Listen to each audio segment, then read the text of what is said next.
Peu importe le temps que cela prendra, un jour, tu trouveras le sourire. Peu importe le nombre de fois qu'il va falloir tenter, un jour, toi aussi, tu pourras sourire.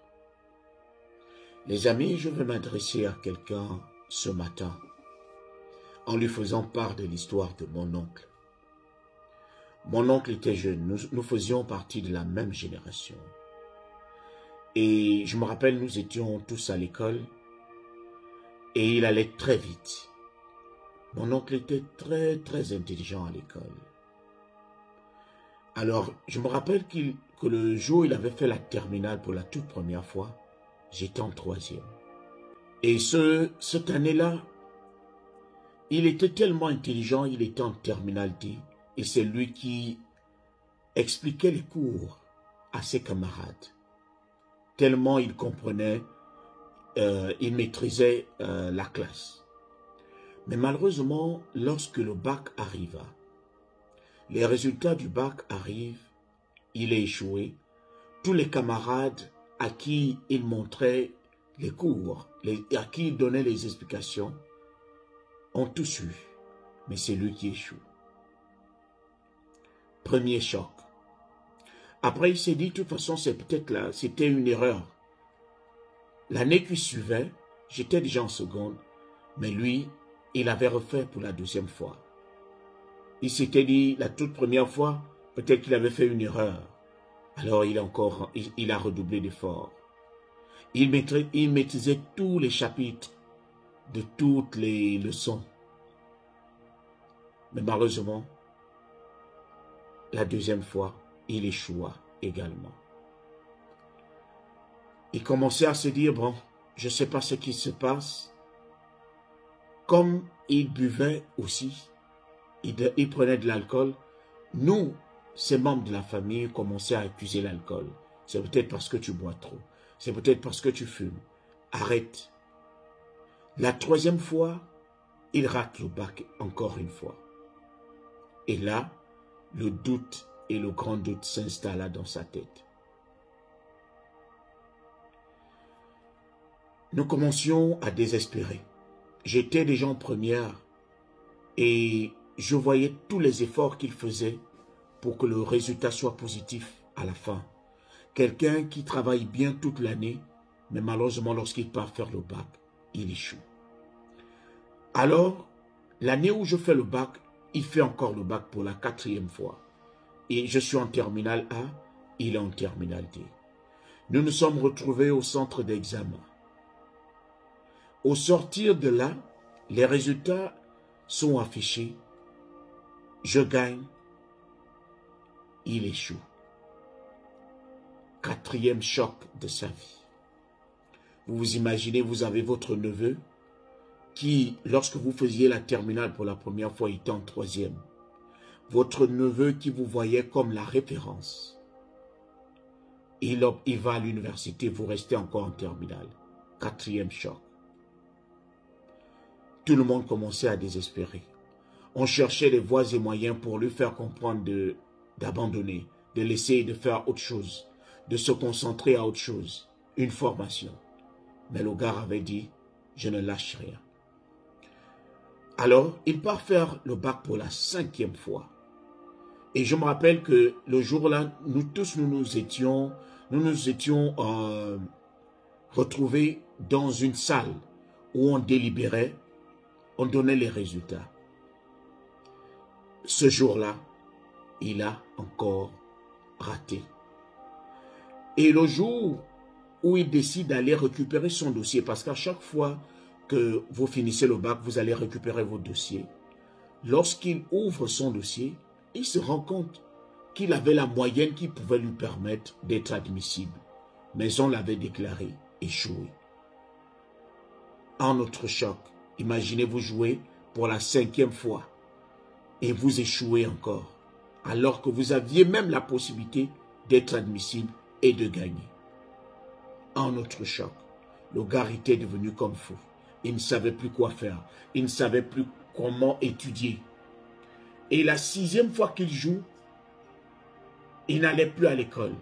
Parce qu'il s'était dit, ça sert à quoi que je parte à l'école? Je maîtrise déjà tous les programmes.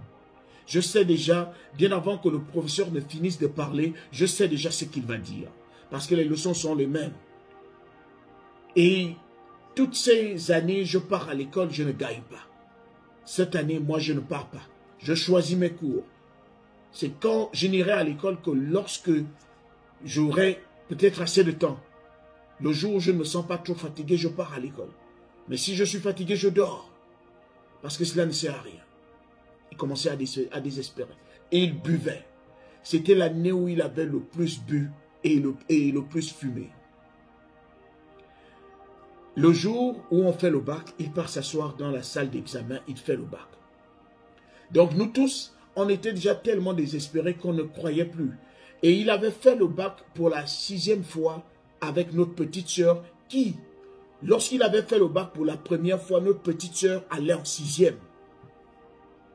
Et la petite sœur est venue le trouver en terminale. La petite sœur faisait la terminale C. Lui, il était en terminale D. Alors, les résultats arrivent encore ce jour-là. Et j'avais pris la responsabilité d'aller regarder les résultats de ma petite sœur et de mon oncle. Pour mon oncle, je n'avais plus trop d'espoir. Pour la petite sœur, comme elle cartonnait en terminale C, j'avais tellement confiance. Alors lorsque j'arrive dans la salle où on donnait les résultats, comme à cette époque-là, il fallait directement, lorsque vous arrivez, vous passez votre numéro, le numéro de votre parent, on regarde dans la liste des admissibles, on regarde dans la liste des d'office. Alors, je donne le numéro de mon parent. Je donne le numéro de ma petite sœur. Je dis, regardez ce numéro du côté des d'office. J'étais tellement confiant. Terminal C. Alors, le monsieur regarde du côté des d'office. Son nom n'y est pas. Il dit non, elle n'a pas eu du côté des d'office. Je dis, bon, ça peut arriver. Elle a certainement glissé dans certaines épreuves. Regardez du côté des admissibles. On regarde du côté des admissibles. Son nom n'y est pas. Échec total. Je dis, mais c'est pas possible. C'est elle qui... je comptais tellement sur elle. Après, je me rappelle que j'avais un autre numéro qui était celui de mon oncle. Je dis, bon, cela ne sert à rien que je regarde du côté des d'office, puisqu'il n'est même pas allé à l'école cette année. Mais regardez-moi ce numéro du côté des admissibles. Alors le monsieur prend le numéro, il regarde dans la liste des admissibles, son nom n'y est pas. J'ai dit, bon, de toute façon, ça ne m'étonne pas. Pendant que je retournais avec mon équipe, le monsieur me rappelle, il me dit, mais tu m'as donné un numéro. Tu nous regardes que les admissibles sont pourtant cherchés du côté des d'office. J'ai dit, monsieur, ça ne sert à rien. C'est sa 6e fois. Il a toujours échoué. Je voulais regarder du côté des admissibles, mais ça ne passe pas. Il me dit, mais regarde quand même. Quand il prend le numéro, il regarde du côté des d'office. Mon oncle était d'office avec une mention bien. Vous vous imaginez, quelqu'un qui n'est pas allé à l'école, qui choisissait ses cours, qui pouvait faire un mois à la maison en train de boire, sans aller à l'école. La 6e fois, il obtient son bac. Et on l'avait cherché pendant 2 jours. On ne voyait pas. Il était dans la rue, torse nu, en train de crier, cette fois-ci je l'ai.